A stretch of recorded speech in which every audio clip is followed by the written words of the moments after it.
Ladies and gentlemen, hello and welcome to our special coverage to cover the latest developments in the Middle East and the U.S.-Iran ceasefire in its second round that it seems collapsing before it starts. We have the pleasure to have with us over the phone our dear guest. He's Mr. Rahman, journalist, writer and political analyst. Good afternoon. And a very good afternoon to you and to the dear viewers. Thank you. Mr. Rahman, how do you follow the situation now? U.S. and Iran were supposed to meet in Pakistan for a first round that failed previously. This is the second round of talks with the ceasefire that is about to expire on Wednesday. I don't believe that the ceasefire will expire in any way. I believe also that this war had started with an aggression that made made a front with two sides. I believe today there are too many sides on the front, not just Iran on a side and the U.S. and the unit existence on the other side, but I believe today there are too many sides are interfering in this conflict, because when this war has started, it was against the inside agenda of the president of the U.S. He was forced to start this war according to direction from Tel Aviv. Today, the situation totally has changed. The situation today, we are witnessing interference from greater power like Russia, like China. And I believe they are supporting Iran, not just they are friends or anything, because there is a conflict of wills between the U.S. from one side and the Russians and the Chinese from the other side. So it's a matter of best interest for the greater forces in the world conflicting on this region, especially on the part of Iran. So I believe that this war, whether it's going to continue or not, it's not going to continue or be the same anymore, as I have mentioned that there are too many sides today. There are too many powers. Today, Russia has declared itself as a main supporter to Iran. The same, or maybe with a less degree by China. Even when some countries from the region tried to attract China to its side from Gulf countries, China has reversed the table, and instead of responding to the demands of some Gulf countries from China to stop their support to Iran, today the Gulf countries are maybe making a deal or reaching a deal with China to deal with the petroleum in yuan instead of the dollar. So I believe that there is a breakthrough and infiltration for the American and the Israeli front in the region.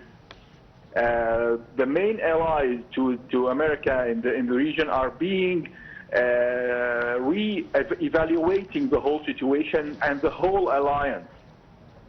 The interference of the economical interference by China, the political, diplomatical, and even the hidden military support from Russia to Iran are changing all of the rules of this game.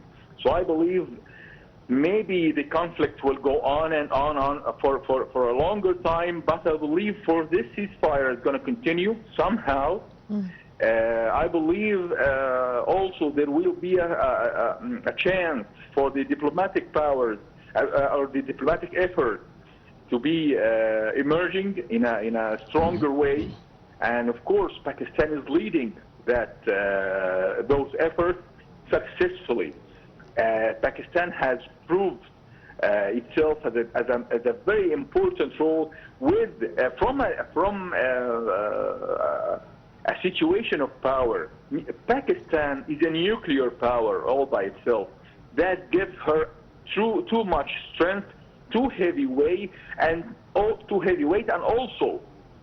credibility for all sides. The Pakistanians, as a nuclear power and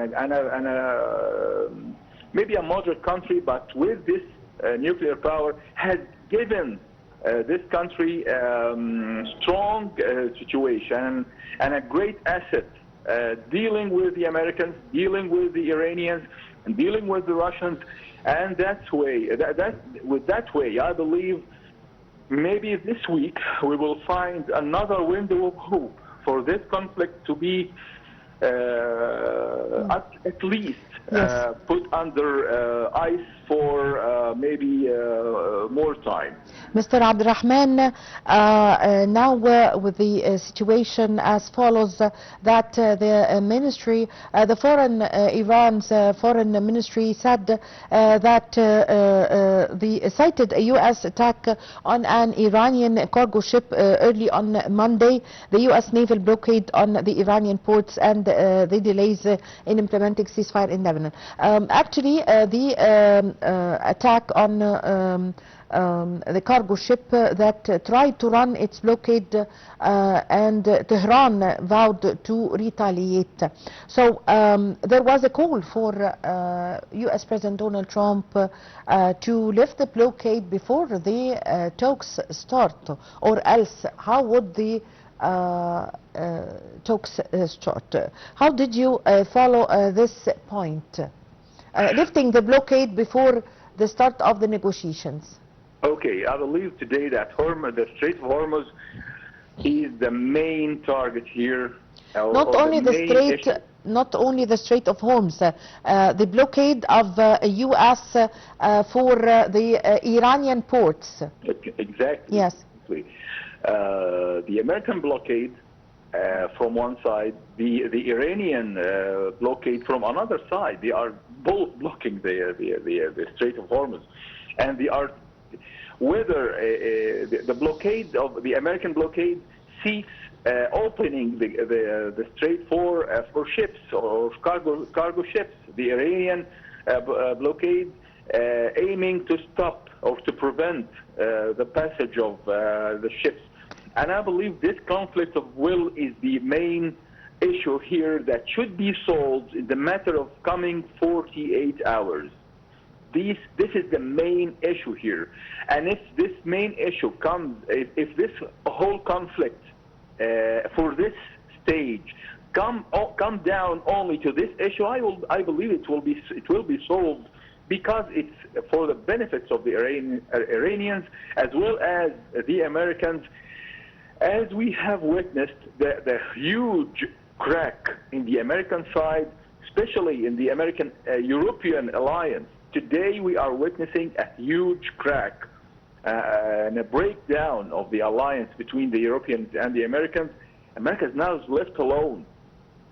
Even their allies, as I have mentioned earlier, a second before, even their allies, like in Gulf countries, are now playing with the Chinese card, playing with the yuan petroleum, dealing with the Gulf petroleum with the yuan instead of the dollar. We all know that without the petrodollar, there is no there's no American economy at all.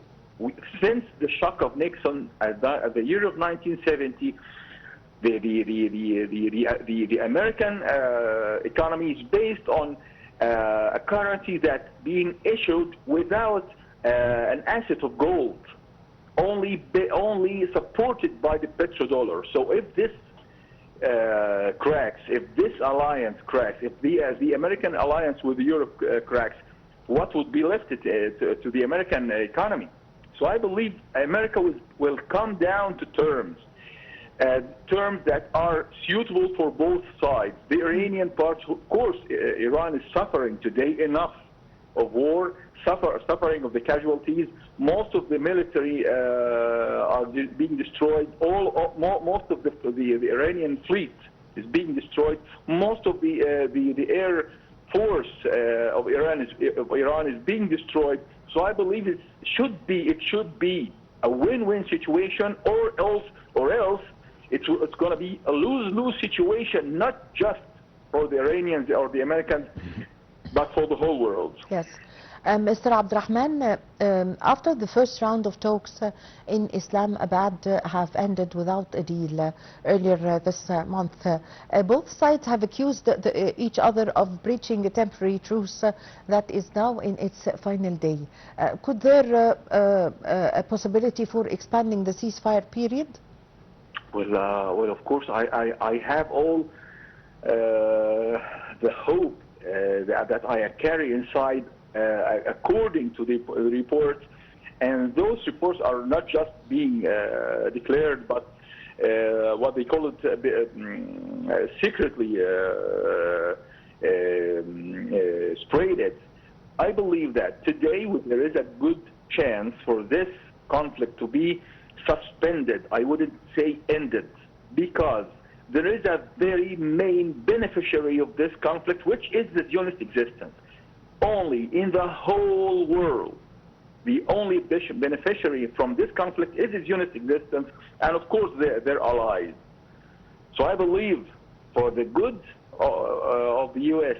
as a nation, not just as a regime, because this regime in the U.S. is a total follower to the Zionist existence, and for the good of the whole world, this conflict should be at least suspended.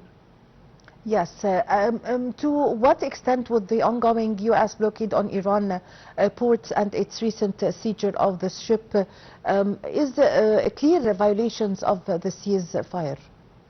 I believe that the Lloyd's reports are maybe optimistic, despite it had to issue procedures to stop insuring the ships for a couple of days. But I believe by the end of this week, we will find a new window of hope for an extending for the ceasefire, and I don't believe that the war will come back with the same way it was before. As I have mentioned, there is an interference of the force, the Russian and the Chinese. The military force of the Russians are supporting Iran. It's a matter of conflict of will and interests, not religious or something. It's a matter of conflict of interests. So I believe today, with the Chinese economic support to Iran, and the military support and diplomatic and political Russian support to Iran, that the whole cards of the game are changed. Yes, thank you very much for your time. Thank you for your valuable information. Mr. Abdel, the writer, journalist, and political analyst. We really had the pleasure to have this phono with you. Ladies and gentlemen, please stay tuned for more updates on Nile TV International.